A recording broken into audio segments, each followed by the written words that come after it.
মাধ্যমিক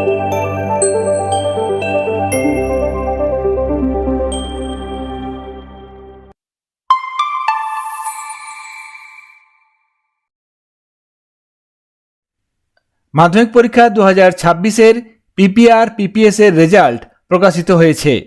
কিভাবে কোন অপশন থেকে এই রেজাল্ট দেখা যাবে এবং বিদ্যালয়ের তরফ থেকে কিভাবে কনসলিডেটেড রেজাল্ট আপনি ডাউনলোড করতে পারবেন সেই বিষয়ে আজকের ভিডিওতে শেয়ার করব। West Bengal board of secondary এডুকেশনের পক্ষ থেকে গত 11ই জুন নোটিফিকেশন দিয়ে জানানো হয়েছিল 16ই জুন মাধ্যমিক পরীক্ষা 2026-এর পিপিএস পিপিআর এর রেজাল্ট প্রকাশিত হবে। তারপর West Bengal board of secondary এডুকেশনের পক্ষ থেকে গত 15ই জুন একটি নোটিফিকেশন দিয়ে জানানো হয়েছে অনেক স্কুলের ক্ষেত্রে দেখা গেছে পিপিএস পিপিআর এর অ্যাপ্লিকেশনের নির্দিষ্ট যে ফিজ অ্যামাউন্ট সেই ফিজ অ্যামাউন্ট পেড করা হয়নি।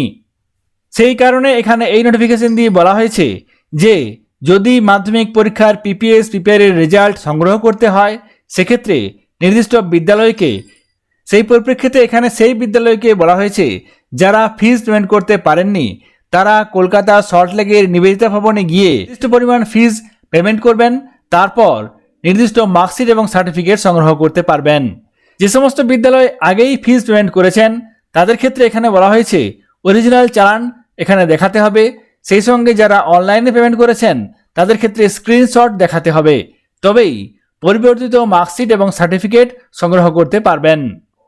চলুন এরপর দেখে নিই কীভাবে পর্ষদের কোন ওয়েবসাইট থেকে পিপিএস পিপিআর এর রেজাল্ট দেখা যাবে এবং বিদ্যালয়ের তরফ থেকে একটি নির্দিষ্ট কনসলিডেটেড রেজাল্ট ডাউনলোড করতে পারবেন।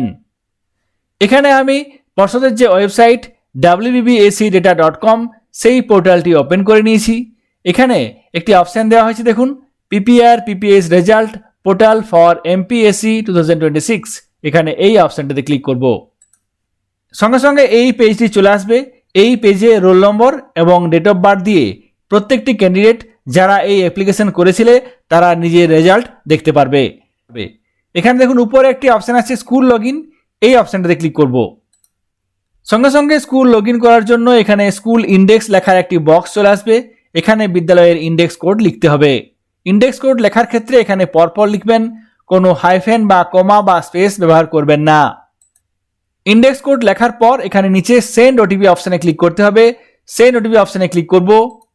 তাহলে সঙ্গে সঙ্গে এখানে বিদ্যালয়ের নাম এবং রেজিস্টার করা মোবাইল নম্বরটি চলে আসবে। যদি সব ঠিকঠাক থাকে সেক্ষেত্রে নিচে সেন্ড ওটিপি অপশানে ক্লিক করে নির্দিষ্ট রেজিস্টার করা মোবাইলে ওটিপি নিয়ে নিতে হবে। এখানে সেন্ড ওটিপি অপশানে ক্লিক করব। তাহলে সঙ্গে সঙ্গে ওটিপি ভেরিফাই করার জন্য এই পেজটি চলে আসবে, যেখানে একটি ওটিপি লেখার জন্য বক্স দেওয়া আছে। এই বক্সে ওটিপিটি লিখতে হবে।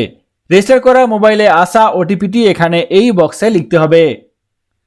তারপর নিচে ভেরিফাই অপশানে ক্লিক করতে হবে। সঙ্গে সঙ্গে সেই বিদ্যালয়ের রেজাল্ট এখানে চলে আসবে।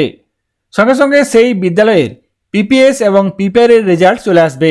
এখানে দেখুন দুজন ক্যান্ডিডেট অ্যাপ্লাই করেছিল, তাদের নাম আছে এবং স্ট্যাটাসে দেখুন নো চেঞ্জ। এখানে যে দুজন ক্যান্ডিডেট পিপিআর পিপিএস এর অ্যাপ্লিকেশন করেছিল তাদের ক্ষেত্রে স্ট্যাটাস দেখা যাচ্ছে নো চেঞ্জ, অর্থাৎ মার্কস কিছু পরিবর্তন হয়নি।